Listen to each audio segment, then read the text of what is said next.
Assalamualaikum warahmatullahi wabarakatuh. Perkenalkan, saya Muhammad Arif Afidul dari kelas 1B NIM 063. Saya akan mempresentasikan hasil tugas saya yang berjudul Kebutuhan Peserta Didik di Era Pasca Pandemi Pembelajaran Hybrid sebagai Solusi. Pasca pandemi, peserta didik memiliki kebutuhan dan ekspektasi baru dalam pembelajaran.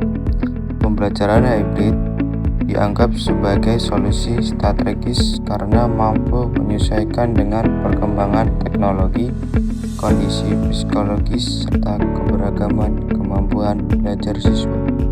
Pembelajaran hybrid adalah penggabungan metode tatap muka offline dan daring online untuk fleksibilitas belajar dengan bimbingan guru. Bentuk penerapannya: 1. Kombinasi jadwal tatap muka dan daring. 2. Penggunaan laptop digital, Google Classroom, LMS video. 3. Pemberian tugas atau proyek yang diakses dan dikumpulkan online. 4. Penilaian kombinasi teks di kelas dan tugas online. 5.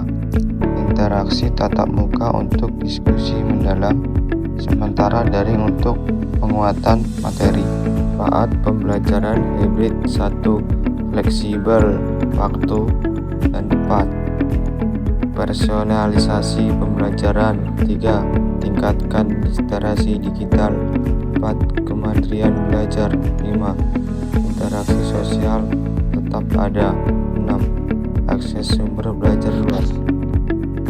Menganalisis perubahan karakteristik dan kebutuhan peserta didik pasca pandemi COVID-19 dan bagaimana pembelajaran hybrid dapat menjadi solusi. Karakteristik peserta didik pasca pandemi: 1. Digital natif yang matang, terbiasa dan kritis dengan teknologi. 2. Mengalami learning loss dan kecemasan akademik. 3. Kelelahan sosial psikologis, canggung berinteraksi langsung. 4. Belajar cepat, lebih suka konten singkat dan interaktif. Kebutuhan mereka: 1. Fleksibilitas, terstruktur antara daring dan tatap muka. 2. Penanganan personal untuk menutup kesenjangan belajar. 3. Ruang transisi untuk kesehatan mental dan sosial. 4. Literasi digital produktif untuk berkolaborasi dan berkarya. 5. Penguatan kemandirian belajar dan kemampuan mengatur diri. Pembelajaran hybrid menjawab kebutuhan pasca pandemik dengan: 1. Flipped classroom untuk fleksibilitas belajar dan gaya belajar cepat. 2.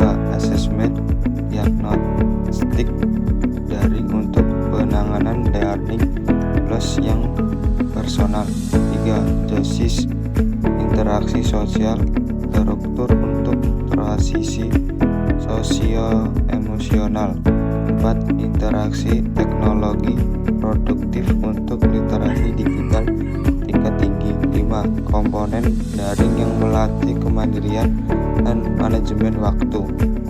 Tantangan implementasi dan rekomendasi: 1. Kesenjangan digital adalah rekomendasi program bantuan perangkat dan paket data internet.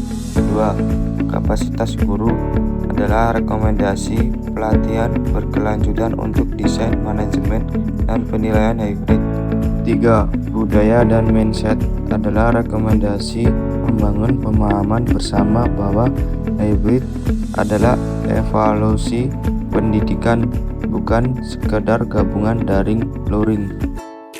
Jadi kesimpulannya adalah analisis ini menunjukkan bahwa peserta didik pasca pandemik adalah entitas baru dengan karakteristik dan kebutuhan yang telah berevolusi. Mereka adalah pembelajaran yang lebih mandiri secara digital, tetapi juga lebih rentan secara sosial emosional, yang menginginkan fleksibilitas tetapi juga membutuhkan personalisasi. Pembelajaran hibrid dengan kemampuan untuk menyingkirkan keunggulan interaksi manusiawi dan efisiensi. Teknologi digital terbukti sebagai respon yang paling analitis dan proporsional. Ia bukan hanya solusi teknis, melainkan sebuah paradigma baru yang berpusat pada peserta didik, yang mempersiapkan mereka tidak hanya untuk menghadapi tantangan akademis hari ini, tetapi juga untuk menjadi pembelajaran yang tangguh dan adaptif di masa depan.